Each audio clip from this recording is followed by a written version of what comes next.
Hello everyone and welcome back to Coach Craig's Sports. Today is Wednesday, so we're going to be doing the starts and sits preview for the Thursday night football game. This week it is between the Minnesota Vikings and the Pittsburgh Steelers. This game is being played in Minnesota. So in this video I'll be breaking down the Thursday night football line for this game overall and then talking about the starts and sits for each team as well. So we're going to start off with the Thursday night football line. The over-under on this game is 43.5 points. I think this game actually has a chance of hitting the over. Both defenses are not that great this year. The Vikings defense has been pretty terrible, and the Steelers defense is not as good as they typically are. The Vikings are 3-point favorites in this game, so that means essentially if this game was at a neutral site, it would be a toss-up. I feel that's pretty fair at this point in time. I do maybe favor the Vikings just a little bit, but it is a little tough if Dalvin Cook does not end up playing in this game, which we'll talk a little bit more about later. So the implied point totals for the two teams, we got the Vikings at just over 23 points. So a couple touchdowns, a couple field goals, and then the Steelers at just over 20 points. So 2 touchdowns, 2 field goals or so. But like I mentioned already, this game definitely has a chance of hitting the over based on the defenses. So those point totals, they could definitely go up as the game moves along. We're going to start off with the home team in the Minnesota Vikings for the starts and sits. So Kirk Cousins, he is like a low-end quarterback 1, high-end quarterback 2 this week if you need to play him, if you don't have a better option. I'm perfectly fine playing him this week, especially if Dalvin Cook does not play. It means they're probably going to pass the ball just a little bit more as well, even though Alexander Mattison is a very competent backup. Speaking of Dalvin Cook, as of right now, he is questionable. He was limited in practice the past 2 days, but on these short weeks, it's really hard to tell what limited in practice actually means because those days are essentially just walkthroughs. So yeah, he could be doing a little bit of work on the side during a walkthrough, but does that mean he's actually going to play tomorrow night? That's going to be a question that we're going to find out as we get closer to the game time. If he plays, you can start him. Just temper your expectations. He's not going to be like 100% Dalvin Cook like we would probably expect. His workload may be a little bit limited as well. However, if he is unable to go, Alexander Mattison will be a start. If Dalvin Cook is active in this game, it's a really hard proposition to start Alexander Mattison this week unless you're really desperate at that running back position. Then we move down to the wide receivers. So we got Justin Jefferson. He is a start. Pretty simple there. Justin Jefferson, if you drafted him where you drafted him, you're pretty much starting him every week. Plus, there is no Adam Thielen in this game. So Adam Thielen has been ruled out already. So he's going to be a sit. If you already have Adam Thielen, make sure that he's on your bench.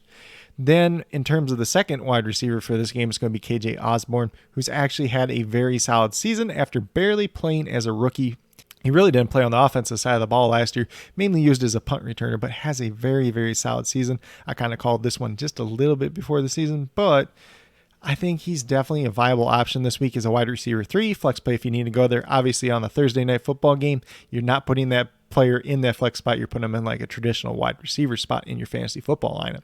Then we move down to Tyler Conklin. He should see more volume in this game overall without Adam Thielen on the field. However, the Pittsburgh Steelers have been pretty tough on tight ends this year. So personally, he's a sit for me unless you have no clear better option. And then we go down to the Vikings defense. They've been very, very, very bad this year. So I have no confidence starting them. Maybe they get a pick 6 on Ben and that pays off, but that's more of a DFS play than anything at this point in time. Then we move down to Greg Joseph, the kicker. I don't have a problem playing him. He's going to be like a low-end kicker 1 for me this week. There should be some points scored in this game, so you could definitely do a lot worse.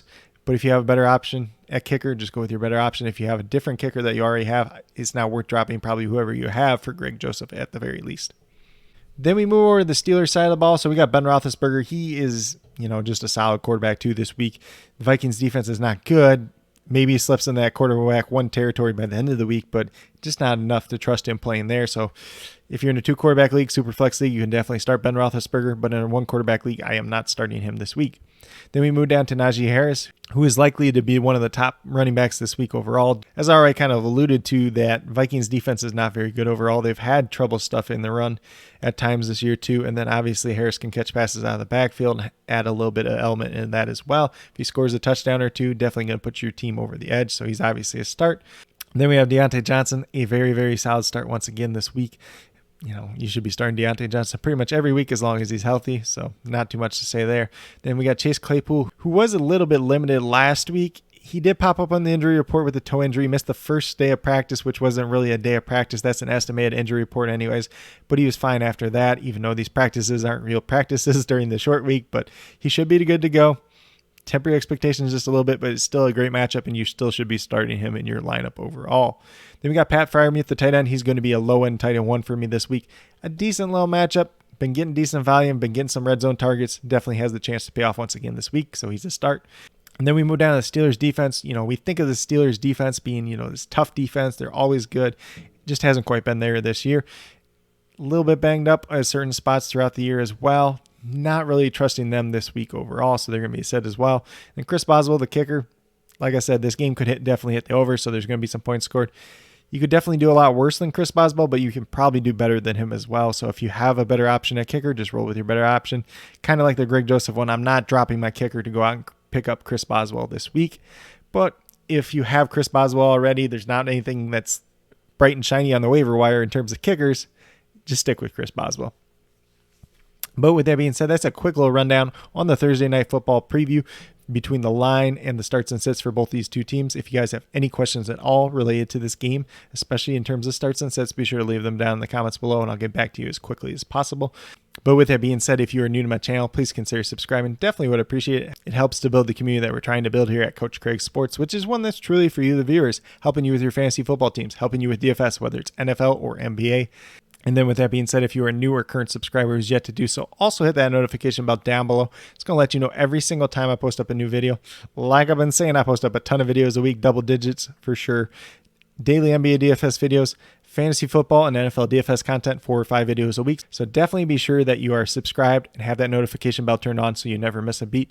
But with that being said, that's all I have for today's video. Hopefully you all enjoyed. And then last but not least, special shout out to each and every one of you watching today's video. I truly do appreciate you taking the time out of your day to watch this video.